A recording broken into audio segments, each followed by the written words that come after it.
Hello guys, मैं हूं आपकी होस्ट और दोस्त पिंकी रावत और मैं लेकर आ गई हूं क्योंकि सास भी कभी बहू थी के एक और धमाकेदार एपिसोड की अपडेट। तो लास्ट तक वीडियो जरूर देखिए। आज के एपिसोड की शुरुआत में नंदिनी रोते हुए तुलसी से कहती है कि माँ करण का किसी औरत के साथ अफेयर है और मैंने खुद अपनी आंखों से करण को उस औरत को गले लगाते हुए देखा और मैंने सुना कि उन दोनों का एक बेटा भी है। ये सुनकर तुलसी चौंक जाती है और कहती है, ये क्या बोल रही है तू? नंदिनी कहती है कि माँ मैं बिल्कुल सच बोल रही हूँ। इसके बाद नंदिनी कहती है कि मुझे अब सब कुछ साफ साफ समझ में आ रहा है कि करण क्यों बाहर रहने के बहाने ढूंढता रहता था और हर वक्त फोन पर लगा रहता था और मुंबई आने के बाद भी घर में नहीं रहना चाहता, बाहर रहना चाहता था। नंदिनी बुरी तरह से टूट जाती है और जोर जोर से रोने लगती है और कहती है कि मुझे कुछ समझ में नहीं आ रहा कि माँ मैं क्या करूँ। तुलसी भी सदमे में होती है लेकिन तुलसी खुद को संभालती है और नंदिनी को शांत रहने के लिए कहती है। नंदिनी तुलसी से कहती है कि माँ अगर समायरा को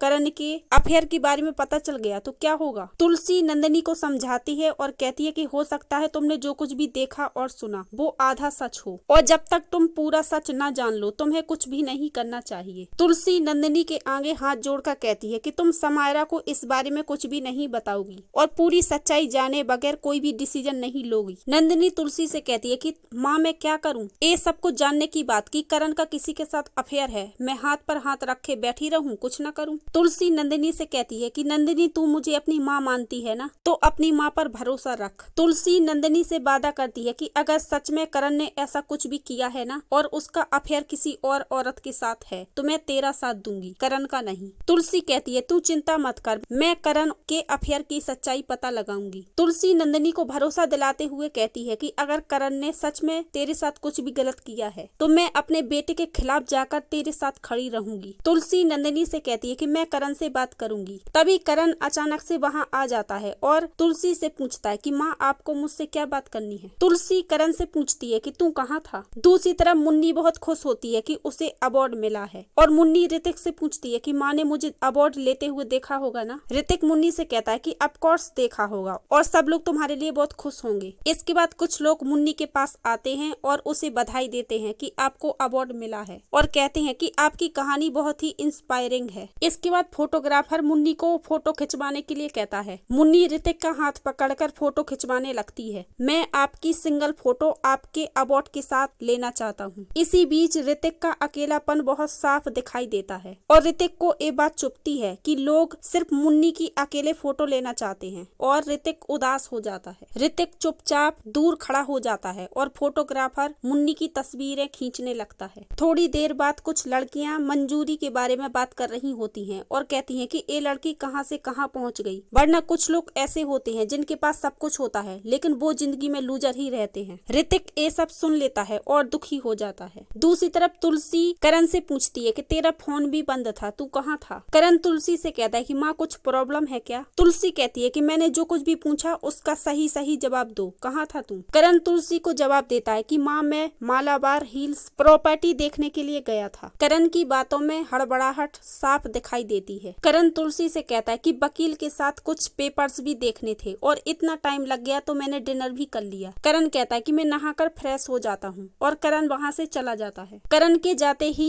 नंदिनी तुलसी से कहती है कि माँ आपने देखा, फिर से एक नया झूठ। करण हर बार झूठ बोलता है। तुलसी नंदिनी से कहती है कि मैं करण से खुद बात करूंगी और सब कुछ संभाल लूंगी। नंदिनी को डर है कि करण नई नई कहानियां बनाएगा और माँ करण की बात पर यकीन कर लेंगी। तुलसी नंदिनी से कहती है कि मैंने करण की बात पर यकीन नहीं किया है, बस मैंने उससे बहस नहीं की क्योंकि हम नहीं चाहते कि इस बारे में किसी को कुछ भी पता चले। तभी मुन्नी और ऋतिक घर आ जाते हैं। मुन्नी बहुत खुश होती है और दौड़कर तुलसी के पास जाती है और तुलसी का आशीर्वाद लेती है। नंदिनी और तुलसी मुन्नी को अवार्ड मिलने की खुशी में बधाई देते हैं। मुन्नी तुलसी से कहती है कि माँ ये आपका अवार्ड है। तुलसी कहती है कि बिल्कुल नहीं, ये तुम्हारा अवार्ड है और तुम मेरे लिए अवार्ड हो। इसके बाद तुलसी मिहिर को करण के अफेयर के बारे में बताती है। मिहिर ये बात सुनकर चौंक जाता है और कहता है कि मुझे तो यकीन ही नहीं हो रहा कि करण का किसी के साथ अफेयर चल रहा है। तुलसी मिहिर से कहती है कि पहले मुझे भी यकीन नहीं हुआ था लेकिन नंदिनी ने खुद करण को किसी औरत से गले लगते हुए देखा और नंदिनी ने सुना है कि दोनों का एक बेटा भी है। मिहिर कहता है कि करण का एक बेटा है, मैं इस बात को मान ही नहीं सकता। नंदिनी को कोई गलतफहमी हुई होगी। तुलसी कहती है कि हमें नंदिनी की इस गलतफहमी को दूर करना ही होगा। मिहिर कहता है कि फिर वेट क्या कर रही हो, चलो हम दोनों मिलकर करण से अभी बात करते हैं। तुलसी कहती है कि मैं अकेले ही करण से बात करूंगी, क्योंकि मैं नहीं चाहती कि करण को ऐसा लगे कि माँ बाप दोनों उस पर टूट पड़े हैं। तुलसी मिहिर से कहती है कि नंदिनी ने जो कुछ भी देखा, मैं उस बारे में आराम से करण से बात करूंगी। मिहिर तुलसी की बात मान जाता है और कहता है कि ठीक है, पहले तुम करण से बात करो और तुम्हें जब मेरी जरूरत पड़े तो मुझे बता देना, मैं यही हूँ तुम्हारा साथ देने के लिए। इसके बाद तुलसी करण के कमरे में जाती है और उससे बात करने की कोशिश करती है। करण कहता है कि मुन्नी को अवार्ड मिला है, ये बहुत खुशी की बात है, मुन्नी के साथ साथ आप भी जीत गयी। तुलसी करण से कहती है कि अगर बच्चे जिंदगी में खुश रहें तो माँ बाप के लिए यही सबसे बड़ा अवार्ड है। करण तुलसी से पूछता है कि माँ आपको कुछ चाहिए था? तुलसी कहती है कि मुझे सच चाहिए, तू सच दे पाएगा? करण कहता है कैसा सच माँ? तुलसी करण से कहती है कि मैं अपने बेटे के बारे में एक सच जानना चाहती हूँ। इसके बाद तुलसी करण से सवाल करती है कि तू मालाबार हिल्स क्यों गया था? झूठ मत बोलना। तुलसी करण से कहती है कि नंदिनी थी वहाँ पर और उसने खुद अपनी आंखों से तुझे किसी औरत को गले लगाते हुए देखा। तुलसी करण का हाथ अपने सर पर रख लेती है और कहती है कि तुझे मेरी कसम, तू सच सच बता कि वो औरत कौन थी। इसके बाद करण तुलसी के सर पर हाथ रखकर बताता है कि हाँ, मैं किसी औरत से मिला था, लेकिन वो औरत मेरे दोस्त की वाइफ है और मैं उनकी एनिवर्सरी सेलिब्रेट करने के लिए वहाँ गया था। करण तुलसी से कहता है कि माँ, मैं अपने दोनों हाथ आपके सर पे रखकर कसम खाता हूँ, जैसा आप सोच रही हैं वैसा कुछ भी नहीं है। करण कहता है कि माँ, आप मुझ पर भरोसा कीजिए, मेरा कोई अफेयर नहीं चल रहा, वो औरत मेरे दोस्त की बीवी है। तुलसी करण की बात पर यकीन नहीं करती और पूछती है कि तेरा उस औरत के साथ कोई बेटा भी है क्या, क्योंकि नंदिनी ने ऐसा सुना है। करण तुलसी से कहता है कि नंदिनी को कोई गलतफहमी हुई होगी, पता नहीं उसने क्या सुन लिया और क्या समझ लिया, लेकिन ये बात सच है कि मेरे दोस्त की बेबी का एक बेटा है। करण कहता है माँ, आप मुझ पर भरोसा कीजिए, मेरा कोई अफेयर नहीं है। तुलसी सोच में पड़ जाती है। दूसरी तरफ मुन्नी बहुत खुश होती है और ऋतिक को गले लगाकर कहती है कि थैंक यू जो आप मेरी जिंदगी में आए। ऋतिक मुन्नी से कहता है कि ऑफ कोर्स मैं तुम्हारे साथ हूँ, लेकिन तुमने ये सफलता अपने दम पर हासिल की है, ये सिर्फ तुम्हारी सफलता है। ऋतिक मुन्नी से कहता है कि तुम्हारी सफलता तुम्हारी है, जिस तरह मेरी नाकामयाबी सिर्फ मेरी है। मुन्नी ऋतिक से कहती है कि आप ऐसा क्यों बोल रहे हो, आपने भी तो कितना कुछ अचीव किया है।